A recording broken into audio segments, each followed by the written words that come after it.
कर्नाटकच्या बंगळुरूपासून 70 किलोमीटर अंतरावरती एक मराठी लोकांचे गाव वसलेले आहे.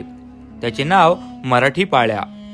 गौरीबिदनूर तालुक्यातील हे गाव गौरीबिदनूरच्या दक्षिणेला 20 किलोमीटर अंतरावरती वसले आहे. बंगळूर, कोलार, होसकोटे, दोड्डोबाळापूर, चिकबाळापूर, शिरा ही महत्वाची ठाणे जिंकून घेतल्यानंतर विजापूरच्या आदिलशहाने शहाजी महाराजांना त्यांच्या पराक्रमावरती खुश होऊन ती जहागीर म्हणून बहाल केली. शहाजी राजांनी या भागात स्वतंत्र राज्यकारभार बघायला सुरुवात केली. बेंगलोरच्या आसपासच्या भागात त्यांनी काही शहरे व पेठा वसवल्या. त्यापैकीच एक गौरीबिदनूर तालुक्यातील हे मराठी पाळ्या गाव. या गावातील लोक आजही मराठ्यांच्या रीतिरिवाजाप्रमाणे राहतात.